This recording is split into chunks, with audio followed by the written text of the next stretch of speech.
Robert, have you got to Robert? Ghana police force.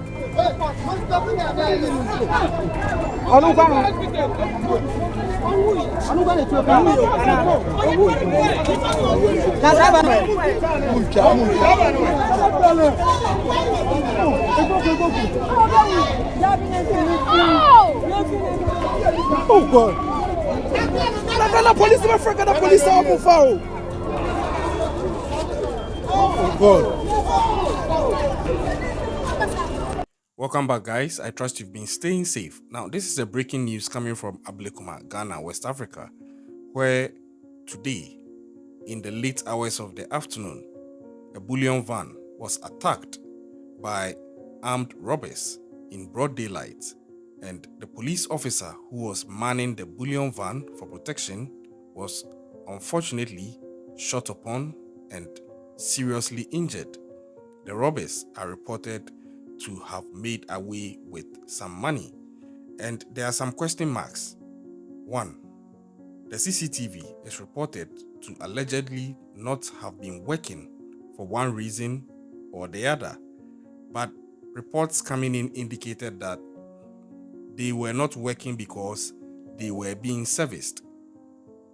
I'll put my 2 cents out on that, but these are the details of what has happened out there today. Now, this is coming per an eyewitness report, and according to this eyewitness, the armed robbers were traveling in a black vehicle and they launched an attack on the bullion van shortly after the bullion van parked at the Star Oil fuel station near the ECG office in Ablekuma, Fan Milk. Now, this part of the eyewitness report is contradicting with another report out there that is also alleging that the robbers were actually on 2 motorcycles.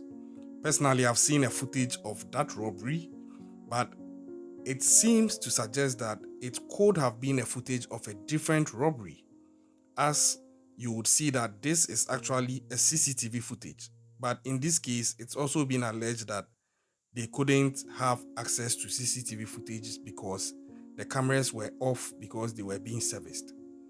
When these issues come up, you get to see divergent views and stories coming out, but I know that Ghana police will come out and clarify everything that actually transpired so that we get to the bottom of the issue itself.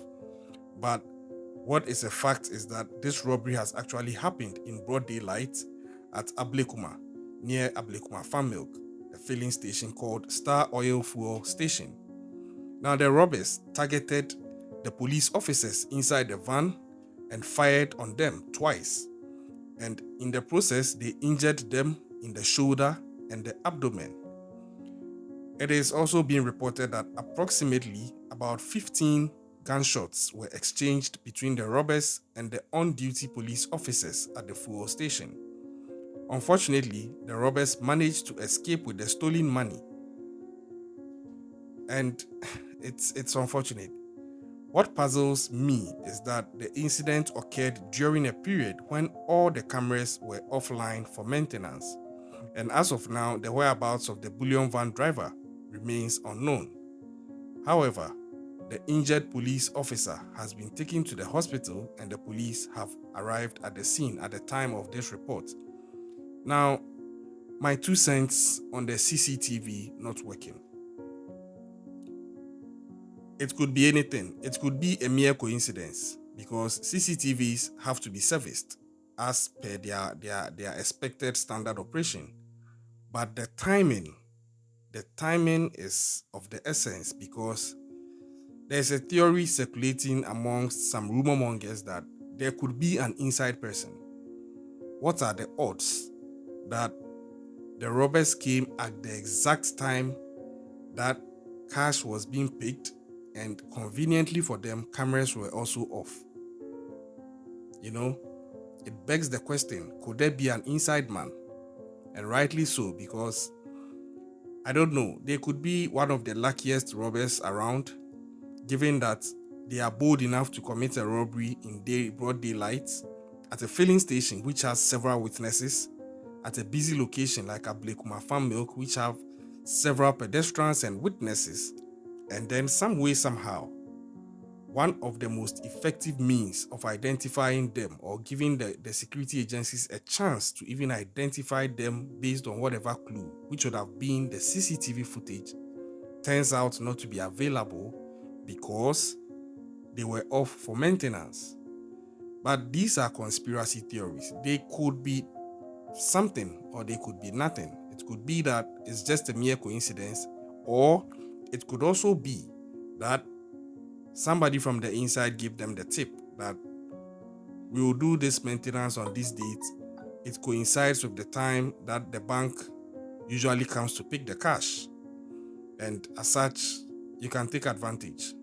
It is not a possibility that should be written off, and I know the police would also agree with me on this. But as it stands now, an officer has been injured and money has been stolen. It is not yet clear which bullion van or which bank's bullion van this was, because obviously I'm sure, or it's more likely, that they were going to move the money with the bullion van to a bank. It has not yet been indicated or reported which bank's bullion van it was. It's also possible it may not have been going to a bank, but rather being moved from one location to another location, maybe to another business person or business entity. Either way, the money has been stolen and these guys are in the wind. But I bet you me, I don't think they will be in the wind for long, because over the years, Ghana police has shown that they are really up to the task in solving such issues. A typical example is the robbery that happened somewhere at Takwa, and within the twinkle of an eye, these guys were picked up. But then there was a CCTV footage for that one.